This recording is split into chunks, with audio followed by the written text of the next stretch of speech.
I have my 4 best books of 2026 so far. And on Goodreads, I have my 4 worst. So let's spill some tea and get started.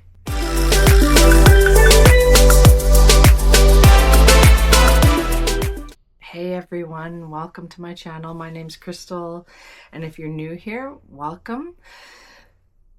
I have had an interesting first half of 2026.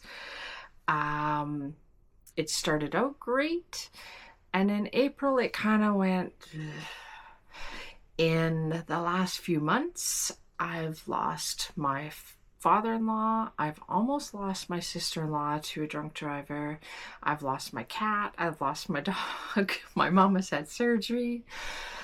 I don't mean to laugh, but it has been insane. So I'm hoping that the second half of 2026 will be much better. But with that being said, I have read a good amount of books. I think that I am within, let's see, where am I sitting at for my reading challenge? So my goal was to read 100 books this year, and I'm currently 1 book behind, but I am reading 2 books at this time. So I have 4 books that were the best from 2026, and I'm going to tell you 4 books that were the worst. And I don't have them. I think that I borrowed them all. Okay, so yes, I borrowed them all from the library or off of Libby. And some of these are going to be controversial.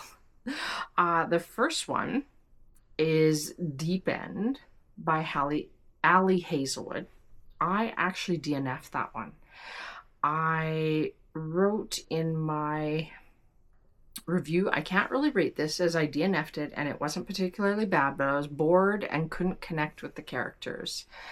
I just was not into this story, and unfortunately it was my first Ali Hazelwood story, so I will try her again. I want to read Bride as well as Mate, so I will be trying more of her books.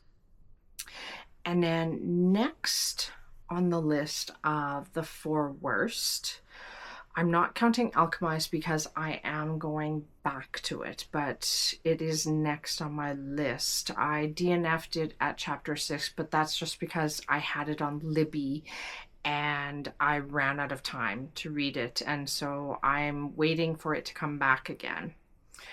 Now the next one, it's going to be a little controversial, but it is Andy Weir's Project Hail Mary. I tried. I got to chapter 8 and I DNF'd it. I know that people say that there's not much science and anybody who loves it doesn't need to know lots about science. I couldn't get into it. I didn't even meet Rocky. Will I try it in the future? Possibly. I would like to watch the movie and see how I feel about the movie. There was nothing in particularly bad about it. There's just so much science in it that I didn't understand what he was talking about. So that was number 2. Let's see. Number 3 was at the beginning. I read it in February, or tried to read it. It was the quickest DNF I have ever had. It was The Spanish Love Deception. Now, will I try it again? I might have been a little hard on it. We will have to see, but I said, never have I hated an MMC more. DNF at page 42. I just can't. He irked me, but I haven't gotten rid of it. Let's just say that. So we'll see. Next up, again, my first time reading an Emily Henry. I read Great Big Beautiful Life, and I found it so boring. It says, I usually look for books that grab me from the first sentence and don't let go. This, unfortunately, didn't even grab me from the first few chapters, which is a shame because I was looking forward to my first Emily Henry book. I'm thankful I got it from the library and didn't buy it. Yeah, so those are the 4 worst books of 2026 so far. Now, let's move on to the 4 best. Now, if I remember correctly, I voted all of these 5 stars. I think that they are all 5 stars.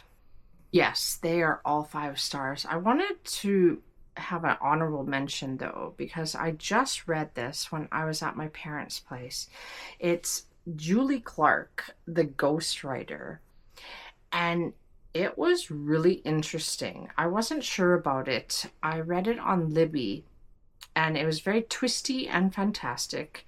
I did find some of the twists predictable, but not all. I highly recommend this one. I said so. That is my honorable mention for top 5, I guess. It is about the Taylor family. Their life is shattered in a single night when 2 teenage siblings are found dead in their home. The only surviving sibling, Vincent, never shakes the whispers and accusations that he was the one who killed them.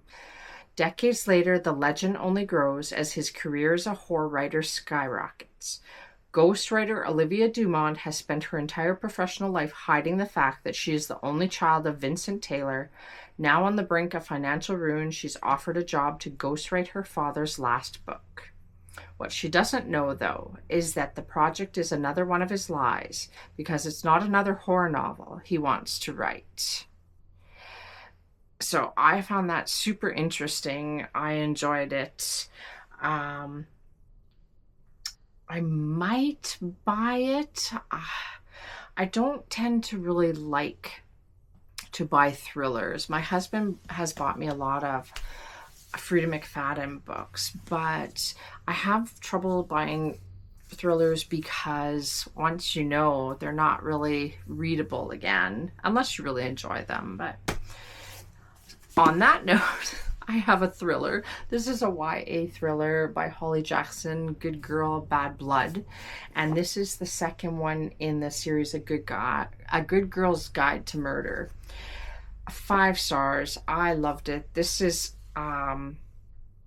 about her and Ravi again. Pip and Ravi. And she does a true crime podcast about the murder case that they solved, and someone goes missing and the police aren't really doing anything, so of course the family asked her if she would look into it. And yeah, it's great. I want to finish this series and read the 3rd one.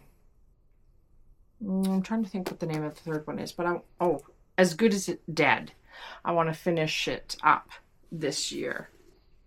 And then second on my list of 5-star reads, A Court of Mist and Fury. Now, it took me a while to get through this. I DNF'd it last year, but it was good. It was much better than the first one. I almost would like to do a reread because I did listen to most of it. I might want to do maybe an immersive read with listening and reading it, because I do have the audiobook as well on Audible. But yeah, 5 stars. I enjoyed this one, and I'm definitely a fan of Risa now. I was a Tamlin girl, I know, but not anymore. 3rd on my list of 5 stars is Heartless by Elsie Silver. And this is about Cade Eaton and Willa, I think is the girl's name. And it is older man and nanny. Yeah. 13 years older, barely looks my way until I get him in the hot tub for a game of truth or dare. Then all bets are off and so are our clothes. Yeah, so single dad and nanny and age gap. Highly recommend. And my last one for my 4 best of 2026 is Rewind It Back. Now, I think I read 3 of them this year. I think 2 or 3 of them. I really enjoyed Rewind It Back. Hallie and Rio. Oh, it was so good to hear their story. Hallie moved next door to Rio's family, and then when they're 16, they fall for each other. When they're 19, they broke each other's hearts, and just the miscommunication of what happened, and yeah, it ended on a very good note. So that is my 4 best and 4 worst. I look forward to reading more. I have 50 more books to read, I think. Let's see. What am I sitting at here? I'm 1 behind. So I have read 52 books, actually. 52 of 100 books. And some books that I look forward to starting the Zodiac series. I will start it before the end of the year. I also want to read Starside by Alex Astor. I would like to start her YA series Light Lark. What else am I looking forward to? I look forward to reading more of the Chestnut Springs series, as well as starting some other series, maybe The Cruel Prince. I know it's on my 2026, as well as Light Lark, and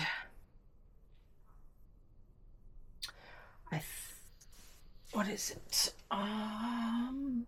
Yes, On Wings of Blood by Briar Bolin. I will be starting that series as well. So, sorry about the chaos of this video.